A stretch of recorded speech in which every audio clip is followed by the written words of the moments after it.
Welcome back to the channel, everyone. You guys know my name by now. My name is Lawrence. I'm the host here at Mighty Comics and Collectibles, and today we're heading back to the 1980s, the best time to be alive in my opinion. We're checking out the top 10 of my favorite 1980s arcade games of all time. Now, there's some great ones on this list, and I'm sure that there's going to be a few that are left off this list that you may have loved when you were a kid or still as an adult here today. But before we get into the video, I remind you guys, if you're not a current sub of the channel, you guys are missing out on videos like this. Make sure you're subbed up to the channel. Smash the like button for me. We got to get this video out there to everyone who loves 1980s and early 90s nostalgia. Now, with that said, let's check out some of the most iconic arcade games of all time. Today, let's embark on a journey into the enchanting world of iconic arcade games, where each console and pixelated adventure outshines mere amusement, tapping into a deep well of nostalgia. These games are not just relics of a bygone era for many, but they're the games that are cherished chapters from the storybook of their youth. Their mere mention of arcade games and nostalgia conjures images of flickering screens and the unmistakable sound of laughter and competition melding together. As we investigate this world, we explore what keeps us returning to these entertainment icons and why. Despite the passage of time and the advent of modern arcade games, the charm of these nostalgic arcade experiences still thrive. Here are my top 10 classic arcade games from the 1980s. Let's start this list off right at number 10. I know you guys remember this one. It's Donkey Kong.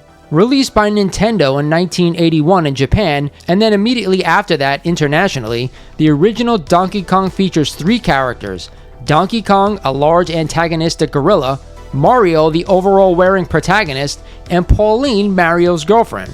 The game follows Mario as he ascends a construction site to rescue Pauline from Donkey Kong, his escaped pet ape. Now, growing up, I did not know that Donkey Kong was Mario's pet. That's just wild to me. The action includes Mario jumping to dodge incoming obstacles such as barrels or cross gaps and climb ladders to reach the top of the level where Pauline is being held captive. In the game, Mario can destroy obstacles by obtaining a hammer power-up, which allows him to smash barrels for short intervals.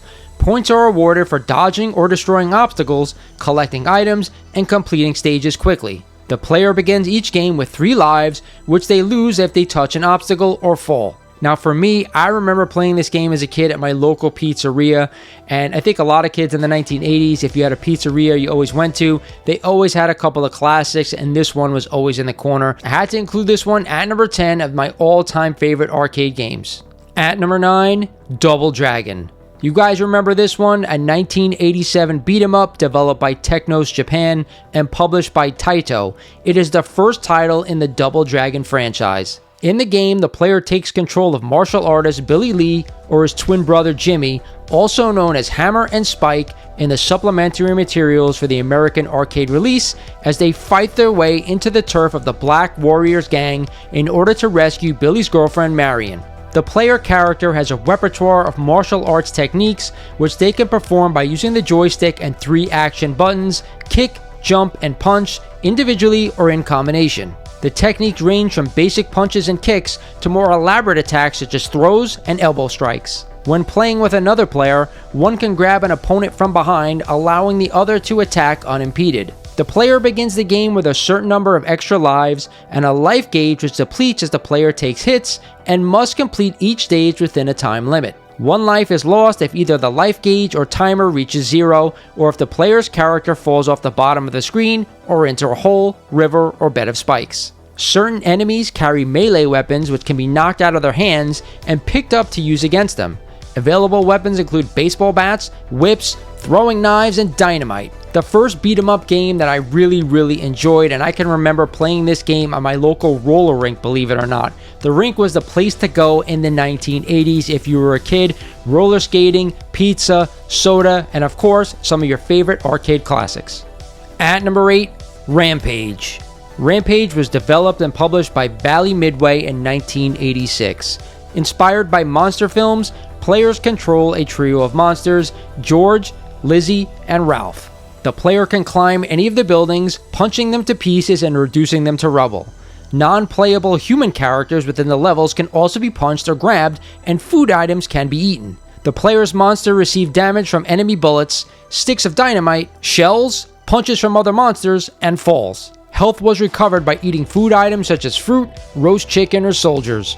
If a monster had taken too much damage, they would return to their former but nude human state and walk off the screen sideways in disgrace, covering their privates with their hands. So for me as a kid, Rampage was one of the most simple games that I played, but I gotta be honest, it was so much fun being that simple. Climbing up the buildings, eating the people, punching the helicopters, smashing the windows. It was so much destructive fun. And for me, I remember playing this game at my local delicatessen. My mom lived in New York and there were a ton of places for me to go play arcade games, but my local delicatessen had this Rampage machine that I was addicted to in the mid 1980s. Another classic. At number 7, Galaga. Developed by Namco in 1981, Galaga was a fixed shooter where the player controls a lone starfighter at the bottom of the screen, which must prevent the Galaga forces from destroying all of mankind. The object of each stage is to defeat all of the Galaga aliens, which will fly into formation from the top and sides of the screen. Similar to its predecessor, Galaxian, aliens would dive down towards the player while shooting down projectiles. Colliding with these projectiles or the aliens themselves will result in a life being lost. Atop the enemy formation were 4 large aliens known as Boss Galaga, which take 2 shots to destroy. These aliens could use a tractor beam to capture the player's ship, returning with it to the top of the formation and costing the player a life. Shooting it down, however, as it dived towards the player, will result in the captured ship being rescued, and it will join the player's ship, transforming it into a dual fighter with additional firepower. Anyone who grew up playing Galaga knew that was the way to go. Get that dual fighter going, and then you had a better chance of completing each level. This game was so iconic, I played it everywhere. From my local pizzeria, to my local deli, to Showtime Pizza, and to the back of Nathan's in Yonkers, New York. In fact, a lot of people would say this game right here, Galaga, developed by Namco in 1981, was the reason for the arcade boom in the early 1980s. At number 6, Cubert.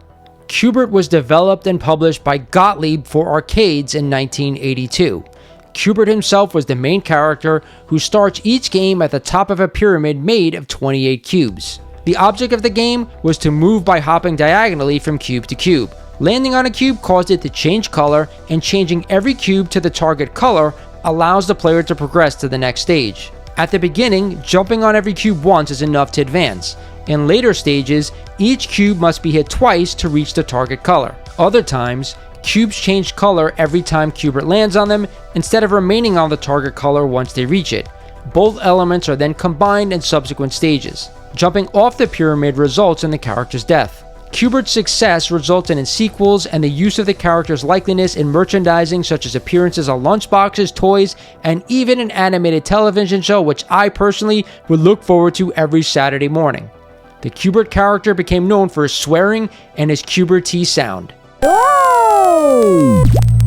I could not tell you guys how frustrating this game was playing it in the early 1980s. I mean, moving diagonally with that joystick while evading some of the villains of the game was absolutely nerve-wracking. But again, I could not take myself away from this machine. I remember playing it at Showtime Pizza. Now, if you grew up in New Jersey, I'm not sure if they had any of these things outside of this state, but it was basically an arcade with a pizzeria in the back. But what made this place so awesome was it had like a band full of Muppets, where if you wanted to take a break from playing the arcade games, you go back, order your pizza, drink some soda, and this band would be playing non-stop. Some iconic characters. So do me a favor, drop me down in the comments if you remember Showtime Pizza. But either way, if you grew up in the 1980s, you know who Cubert is, and you know how hard this game was.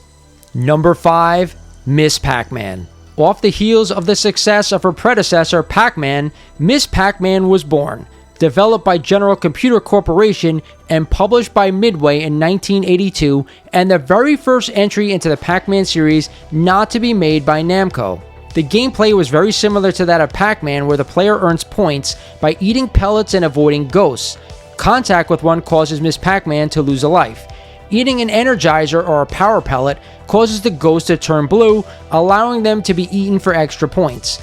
Bonus fruits can be eaten for increasing point values twice per round.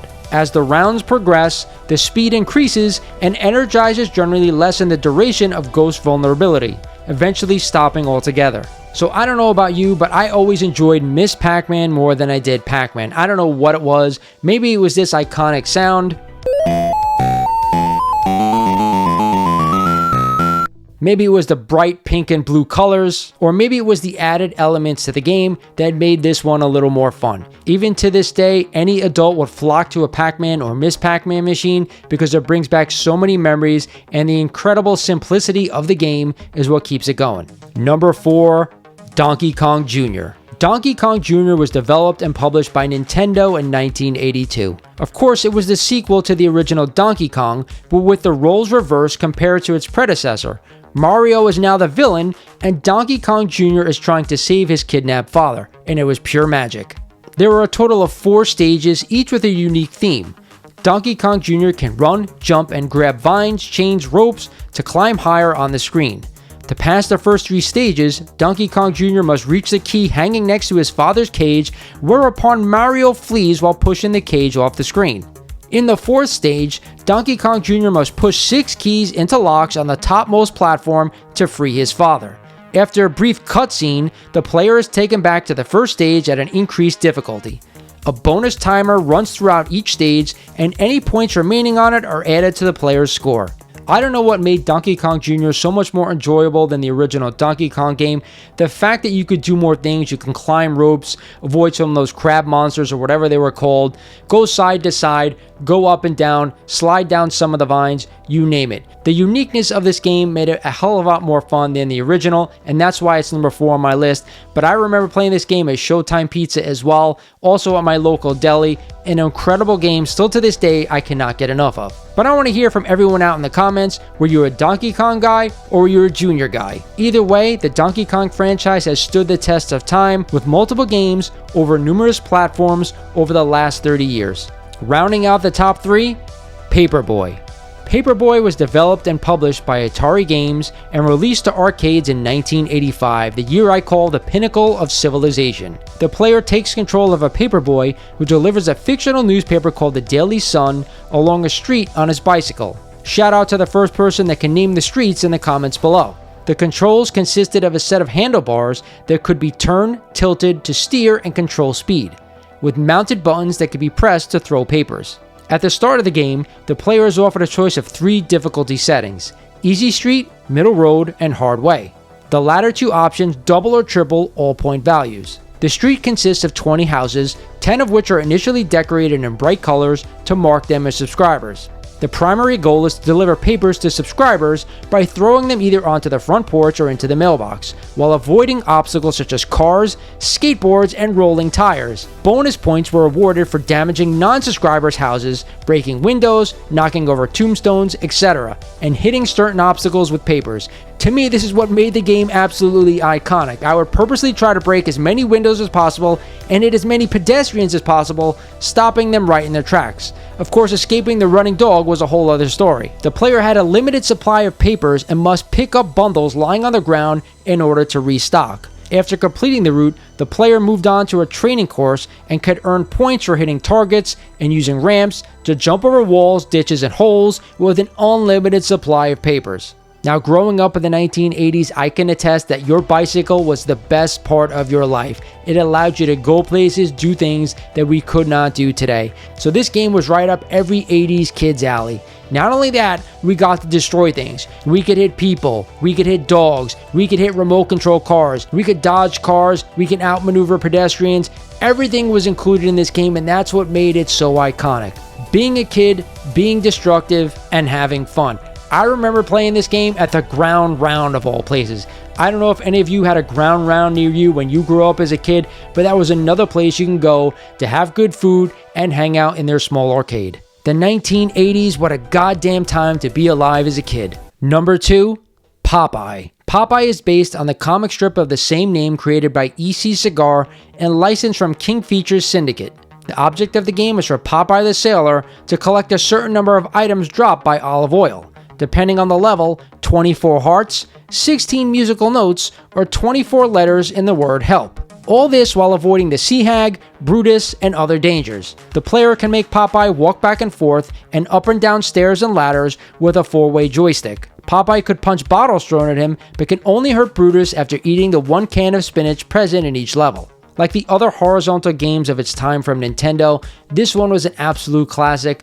Incredibly simplistic, all you have to do is collect all the hearts or the notes while avoiding Brutus and the Sea Hag, but it was incredibly difficult. The one thing that drove me nuts about this game, if you were on the first level, no matter what round you were in, Brutus could reach down and kill you from above or jump up and kill you from below. The other thing that drove me nuts was you could never kill the Sea Hag, you could only punch those bottles while avoiding Brutus and collecting those hearts or those notes, but I spent so much time playing this game. Again, a simple game, but incredibly fun. And if you enjoyed the Popeyes cartoon, this game was a must-go-to in any arcade. So we finally reached that top spot, and if you guys have watched my channel for a while, you probably know what this game is. At number 1, Punch-Out! My favorite arcade game of the 1980s was developed by Nintendo in 1984. This arcade introduced iconic recurring characters such as Glass Joe, Ball Bull, and Mr. Sandman. It was also the debut project at Nintendo for composer Koji Kondo, better known for his later contributions to the Mario and Legend of Zelda series, an absolute icon in this industry. The original Punch-Out arcade game was a global commercial success, becoming the top-performing arcade game of 1984 in the United States. It produced an arcade sequel known as Super Punch-Out, a spin-off of the series titled Arm Wrestling, a highly popular version for the NES originally known as Mike Tyson's Punch-Out, and Super Punch-Out for the Super Nintendo Entertainment System. In the game, once the player defeats the last opponent in the first go-around, the opponents repeat with increased difficulty. You had one 3-minute round to score a knockout and would automatically lose if the time ran out. If you were knocked down 3 times in one round, you're knocked out and the game was over. In the event the player loses, be prepared to be taunted into dropping more quarters in the machine for an instant rematch. And then comes one of the most iconic sentences of all time.